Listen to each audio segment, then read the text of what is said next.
भारतीय सेना के हिसाब से चले तो भारत में 1200 नए टैंक्स आने वाले हैं।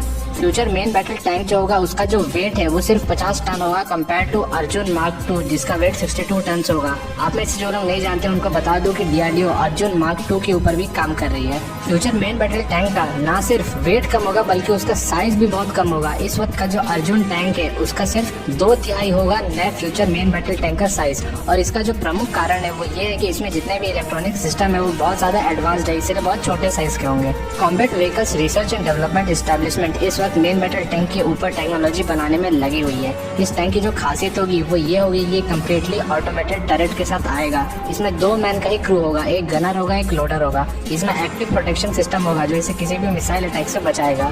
इसमें बहुत तगड़ा लेजर सेंसर लगा होगा जो कि लेजर गाइडेड बम्स को डिटेक्ट कर लेगा। इसके साथ साथ इसका जो मोबिलिटी होगा वो बहुत ही फास्ट और क्विक होगा। इसमें एक्टिव सस्पेंशन सिस्टम भी लगा होगा। इसमें जितना भी इंजन और ट्रांसमिशन का काम है वो सारा भारत में ही किया जा रहा है। इस टैंक को हेलीकॉप्टर से बचाने के लिए एंटी हेलीकॉप्टर राउंड फायर वाले मेन गन्स दिए जा रहे हैं और कई सारे इसमें छोटे छोटे ऐसे मिसाइल्स लगाए जा रहे हैं जो कि इसको कई तरह के खतरों से बचाएगा। नंबर 9 पे जो हथियार आता है उसका नाम है Visakhapatnam class destroyer. Visakhapatnam class project को प्रोजेक्ट 15B भी कहा जाता है। ये एक ऐसा क्लास है स्टेल्थ गाइडेड मिसाइल डिस्ट्रॉयर्स की जो भारतीय नेवी के लिए बनाई जा रही है। विशाखापट्टनम क्लास डिस्ट्रॉयर का जो डिजाइन होगा वो कोलकाता क्लास डिस्ट्रॉयर के डिजाइन पे बेस होगा, पर उससे कई ज्यादा इसमें एडवांसमेंट किया जाएगा। प्रोजेक्ट 15B के जितने डिस्ट्रॉयर्स होंगे इनमें बहुत ही एडवांस स्टेल्थ कैरेक्टरिस्टिक होगा, यानी जो फ्यूचर में रेडर्स होंगे वो इन्हें पकड़ने में असक्षम होंगे। और इसके साथ साथ इनमें बहुत ही घातक वेपनरी सिस्टम और बहुत ही एडवांस सेंसर्स भी लगे होंगे। प्रोजेक्ट 15B के पहले डिस्ट्रॉयर के आईएनएस विशाखापट्टनम को 20 अप्रैल 2015 में इंडक्ट कर लिया गया था। इस क्लास के और 3 डिस्ट्रॉयर बनने बाकी हैं। नंबर 8 पे आता है अग्नि 6। अग्नि 6 का जो रेंज होगा वो 10,000 किलोमीटर तक का बताया जा रहा है। यानी अग्नि 6 के रेंज को जो इस वक्त डेवलपमेंट में है उसे 10,000 किलोमीटर तक खींचने की कोशिश की जा रही है, जो कि अग्नि 6 को बहुत ही ज्यादा घातक बना देती है क्योंकि ये दुनिया के लगभग हर देशों तक पहुंच जाएगी। इसके साथ साथ इसमें MIRV की टेक्नोलॉजी दी जा रही है, यानी एक बार इसे अगर आसमान में भेजा गया तो ये एक आसमान में फुट करके अलग अलग 10-12 मिसाइल्स में डिवाइड हो सकता है और 12 अलग अलग टारगेट्स को ध्वस्त कर सकता है। इस अग्नि 6 का एक सबमरीन वाला वेरिएंट भी बन रहा है, यानी सबमरीन लॉन्च्ड बैलिस्टिक मिसाइल वाला वेरिएंट भी बन रहा है जिसे अरिहंत क्लास सबमरीन में लगाया जाएगा। सबमरीन द्वारा लॉन्च जो अग्नि 6 होगा उसका मैक्सिमम रेंज होगा वो सिर्फ 6,000 किलोमीटर का ही होगा और उसका जो पेलोड होगा वो 3 टन तक का होगा। नंबर 7 पे आता है INS विशाल। INS विक्रांत के बाद INS विशाल भारत द्वारा निर्मित दूसरा एयरक्राफ्ट कैरियर होगा। ये INS विक्रमादित्य INS विक्रांत के साथ मिल करके भारतीय सीमाओं की रक्षा करेगा। INS विक्रांत का तो हार्बर ट्रायल भी शुरू हो चुका है विशाखापट्टनम में, लेकिन जो INS विशाल है वो अभी डिजाइन फेज में ही चल रहा है। इसे भारत का पहला सुपर कैरियर कहा जा रहा है क्योंकि इसका साइज बहुत बड़ा होगा। INS विशाल जो हमारा एयरक्राफ्ट कैरियर होने वाला है वो विक्रमादित्य और विक्रांत से काफी अलग होगा। इसका जो बेसिक डिजाइन है वही इसमें चेंज किया जा रहा है। जो बेसिक डिजाइन विक्रांत और विक्रमादित्य में यूज किया गया था वो था स्की जंप वाला और अरेस्टेड लैंडिंग वाला, यानी जो जंप करना रहता था जब टेक ऑफ करना रहता था तब आप देखे होंगे कि INS विक्रमादित्य में भी एक ऊंचाई एक इंक्लाइंड सरफेस है जिसके ऊपर से एयरक्राफ्ट जंप करती है। लेकिन INS विशाल में जो प्लेटफॉर्म यूज होने वाला है उसे कैटापल्ट सिस्टम कहते हैं, जिसे वेस्टर्न कंट्रीज खास करके अमेरिकन एयरक्राफ्ट कैरियर इस्तेमाल करती हैं। इसके आ जाने के बाद INS विशाल से हम बड़े बड़े एयरक्राफ्ट को भी टेक ऑफ करवा पाएंगे जो कि इसकी काबिलियत को बहुत ज्यादा बढ़ा देगा। इसके साथ साथ विशाल का जो वेट होगा वो 65,000 टन होगा और ये चलेगा न्यूक्लियर एनर्जी से, यानी अनलिमिटेड डिस्टेंस ये ट्रैवल कर पाएगा। इस फ्यूल की ताकत आप इसी बात से समझ जाइए कि एक बार INS विशाल को न्यूक्लियर रिएक्टर की मदद से पानी में भेज दिया गया तो वो 20 साल तक बिना रिफ्यूलिंग के काम कर सकता है। हालांकि उसे सेलर्स के लिए खाना पीना चढ़ाने के लिए आना पड़ेगा। नंबर 6 पे है ब्रह्मोस 2। ब्रह्मोस 2 एक हाइपरसोनिक क्रूज मिसाइल है जो भारत और रशिया ही मिल करके ब्रह्मोस 1 की तरह बना रहे हैं। ब्रह्मोस 2 की जो रेंज है उसे माना जा रहा है बढ़ा करके 450 से 500 किलोमीटर तक ही जा सकती है, लेकिन इसमें जो सबसे खास बात है जो इसे ब्रह्मोस 1 से अलग बनाती है और दुनिया में सबसे यूनिक बनाती है वो है इसकी स्पीड। इसकी जो स्पीड है वो मैक 7 की होगी, यानी साउंड से 7 गुना ज्यादा, जो कि इसे दुनिया की सबसे तेज क्रूज मिसाइल बना देगी। हालांकि अभी की जो ब्रह्मोस है वो भी दुनिया की सबसे तेज है, लेकिन ब्रह्मोस तो उससे भी ज्यादा तेज होगी और पूरी दुनिया की पहली हाइपरसोनिक क्रूज मिसाइल होगी, यानी ऐसी क्रूज मिसाइल जिसकी स्पीड मैक 5 से ज्यादा हो। ये मिसाइल के आने के बाद भारत और रूस दुनिया में टॉप में पहुंच जाएंगे क्योंकि अभी तक अमेरिका समेत दुनिया का कोई भी देश ऐसी हाइपरसोनिक क्रूज मिसाइल डेवलप नहीं कर पाया है और ये मिसाइल जो होगा वो दुनिया में भारत का नाम एक अलग स्तर पे ले जाएगा। नंबर 5 पे आता है घातक UCAV।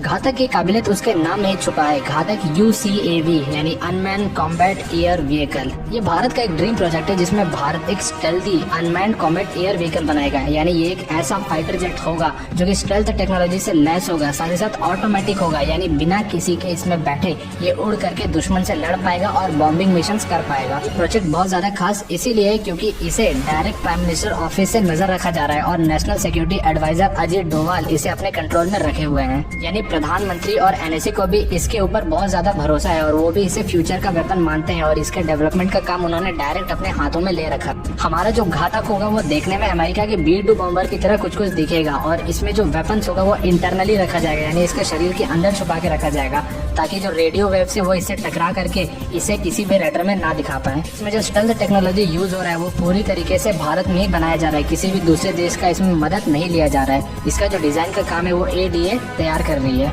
इसके R&D के काम में भारत की 2 एकेडमिक इंस्टीट्यूट लगी हुई है, IIT बॉम्बे और IIT कानपुर। इन दोनों के स्टूडेंट्स ही मिल करके इसके ऊपर R&D कर रहे हैं। नंबर 4 पे आता है Arihant class submarine. Arihant class ऐसे सबमरीन होंगे जो न्यूक्लियर पावर्ड होंगे और जिनमें बैलिस्टिक मिसाइल्स लगाए गए होंगे और ये सारे इंडियन नेवी के इस्तेमाल के लिए बनाए जा रहे हैं। इस क्लास का जो पहला और लीडिंग व्हीकल था यानी INS अरिहंत, उसे 2016 में इंडक्ट कर लिया गया है। अरिहंत क्लास का जो दूसरा सबमरीन होगा उसका नाम होगा INS अरितमान और इसके साथ साथ एक और क्लास का डेवलपमेंट शुरू कर दिया गया जिसे S5 क्लास कहा जा रहा है। इसके तहत भी 6 और सबमरीन बनाए जाएंगे। यानी भारत ने पूरी तैयारी कर ली है कि अपनी जो सबमरीन पावर है उसमें चीन को टक्कर देना है। नंबर 3 पे है S400। S400 सिस्टम भारत रूस से खरीद रहा है। ये एक मिसाइल और एयरक्राफ्ट डिफेंस सिस्टम है, यानी ये भारत के एयर स्पेस में घुस रहे किसी भी मिसाइल और एयरक्राफ्ट से भारत को बचाता है। S400 को हम इस वक्त का दुनिया का सबसे एडवांस्ड और सबसे बेहतरीन एयर डिफेंस सिस्टम कह सकते हैं। अपने हमारे बाकी के वीडियो जरूर देखे होंगे जिसमें इंडिया टॉक्स ने आपको बताया है कि किस तरीके से ये भारत में आ रहा है और इसकी क्या क्या विशेषताएं हैं। एक स्पेशल वीडियो भी बनाया था जिसमें हमने आपको बताया था कि क्या हम ब्रह्मोस की मदद से इस S400 को मार सकते हैं, क्योंकि ये S400 चीन के पास भी है और उसने इंडिया तिब्बत के बॉर्डर पे इसे लगा रखा है। अगर आप वो वीडियो देखना चाहते हैं तो ऊपर आई बटन पे क्लिक कर लीजिएगा।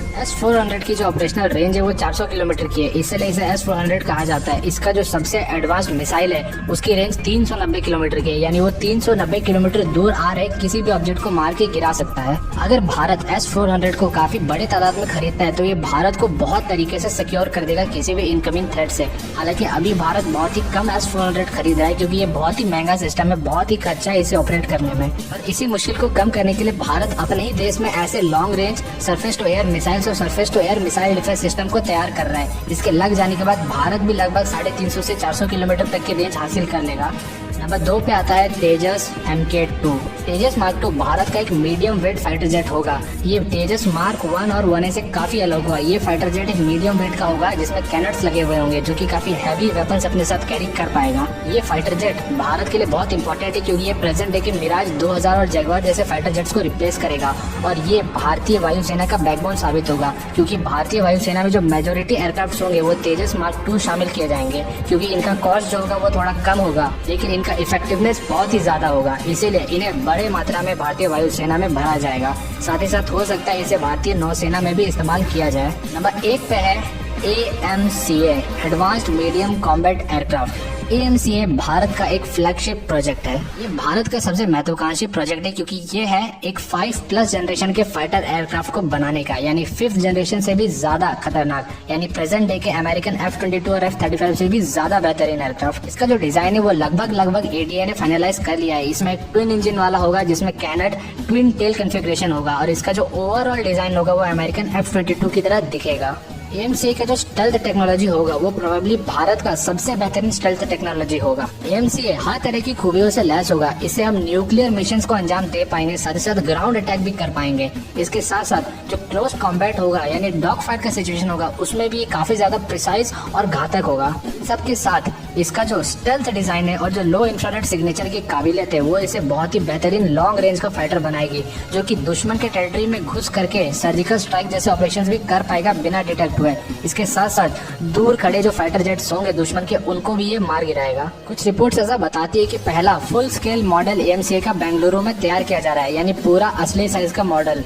ये तैयार होने के बाद अगले साल इसे हैदराबाद ले जाया जाएगा, जहाँ इसे विंड टनल टेस्टिंग इसका करवाया जाएगा, जिसमें इसका रडर क्रॉस सेक्शन को भी जांचा जाएगा। इन सब के बाद ही हम भी देख पाएंगे कि आखिर AMCA की डिजाइन कैसी है। तो दोस्तों ये थे भारत के 2030 के आने वाले सबसे घातक, सबसे खतरनाक और सबसे बेहतरीन हथियार। आपको अगर वीडियो पसंद आए तो इसे लाइक कर लें, भर भर के इस वीडियो को लाइक दें और कमेंट में लिख के बताएं कि इनमें से आपका कौन सा है फेवरेट। देखते रहने के लिए मिलते हैं अगले वीडियो में, तब तक के लिए थैंक्स फॉर वॉचिंग।